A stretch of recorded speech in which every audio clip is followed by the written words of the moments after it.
मैं गांव के बाहर, शैलेश भैया गांव के बाहर एक दिन खड़ा हुआ था। ये गांव के कार्यक्रम मुझे क्यों रोमांचित करते हैं, आप लोगों का मन मांगता हूं। मैं अपने गांव के बाहर खड़ा हुआ था, एक गाड़ी आकर के रुकी। उसने पूछा है रास्ता कहां जाएगा, तो मैंने कहा जी जिंदगी जीने के जुनून तक जाएगा। अगर आपको लगे मैंने रास्ता सही बताया तो इस बार वो वाला समर्थन करना जो आप तक इस कवि सम्मेलन में आपने न किया हो। वाह। मैंने कहा कि जिंदगी जीने के जुनून तक जाएगा, मेहनत के पसीने और खून तक जाएगा। पैसों की तलाश है तो हाईवे पकड़ लो, ये गांव का रास्ता है सुकून तक जाएगा। मोहित भाई गांव का रास्ता है सुकून तक जाएगा। मेरी बात सुन के वो भावुक हुए।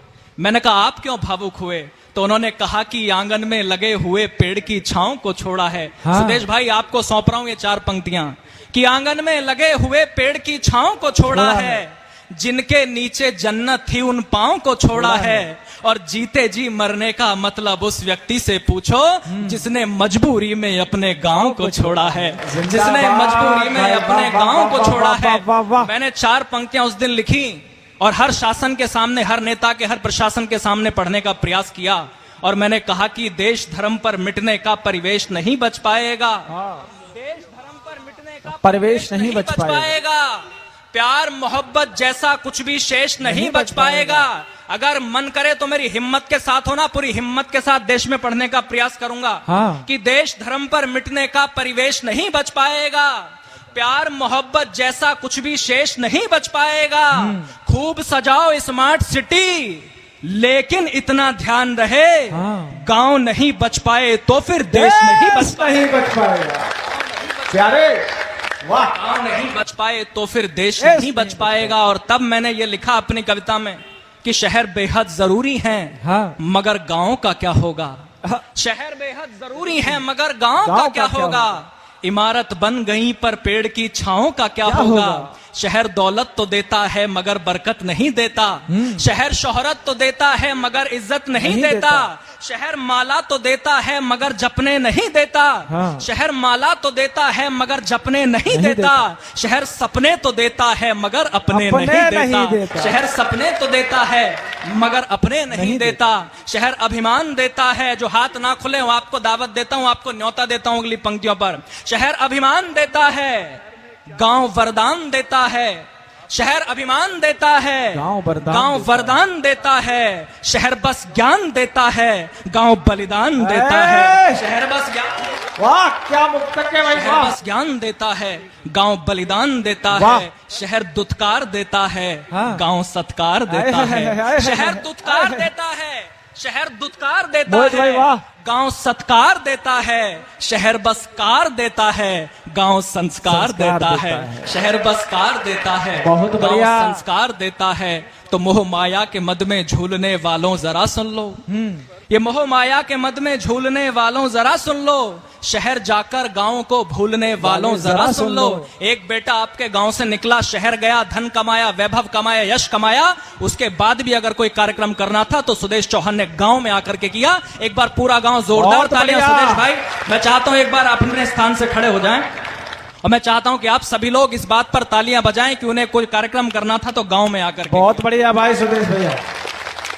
अब कहना चाहता हूं कि ये मोह माया के मद में झूलने वालों जरा सुन लो। हाँ। शहर जाकर गांव को भूलने वालों जरा सुन लो। जो पूरे दिन मगन होकर गगन में गीत गाते हैं, जो पूरे दिन मगन होकर गगन में गीत गाते हैं। शाम होते ही वो पक्षी भी घर को लौट आते हैं। बड़े होकर के जो मिट्टी से रिश्ता तोड़ देते हैं, बड़े होकर के जो मिट्टी से रिश्ता तोड़ देते हैं, वो सारे पेड़ मरते हैं जो जड़ को छोड़ देते हैं। वो सारे पेड़ मरते हैं, सारे पेड़ मरते हैं जो जड़ को छोड़ देते हैं। शहर जाओ भले दो वक्त की रोटी के वास्ते। मोहित शौर्य हवा में बात नहीं करता, तार्किक बात करता है। शहर जाओ भले दो वक्त की रोटी के वास्ते, मगर हर पल रहे दिल से जुड़े गांव के रास्ते। गांव निर्धन है लेकिन भाव का भंडार रखता है। बहुत भोला बहुत निश्चल है, दिल से प्यार करता है। स्वार्थ की धूप में करुणा के लेकर छांव चलता है। और इन 4 पंक्तियों पर हंगामा नहीं हुआ तो मोहित शौर्य पीछे जाकर सोफे पर बैठेगा। आपका मन मांगता हूं अगर आज की सबसे अच्छी पंक्तियां आपको देकर के जाऊं, पत्रकार बंधु कहीं बैठे हो तो कॉट करना, चौथी लाइन मन मांगता हूं सुनेगा। हाँ। कि स्वार्थ गांव भुला है निश्चल दिल से प्यार करता है, स्वार्थ की धूप में करुणा की लेकर छांव चलता है, स्वार्थ की धूप में करुणा की लेकर छांव चलता है, फटे कपड़ों में भूखे पेट नंगे पांव चलता है, भले शोहरत के पीछे रोष चलता हो शहर सारा, भले दौलत के पीछे रोष चलता हो शहर सारा, मगर अर्थी के पीछे तो हमेशा गांव चलता है। वाह बहुत पुराना बरगद का पेड़। किस किस के गांव में ऐसा सीन है कमेंट कीजिए। किस किस के गांव में ऐसा ही दृश्य देखने को मिलता है कमेंट कीजिए। देखो डूबता हुआ सूरज और सरसों के खेत, लहराते फसल, सर्दियों में दिसंबर का महीना। उधर देखो ट्रैक्टर खड़ा है, उधर देखो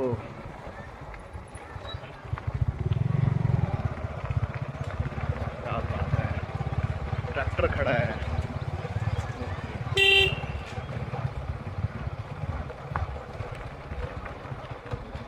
ये हमारे गांव के काका हैं, सरदार काका।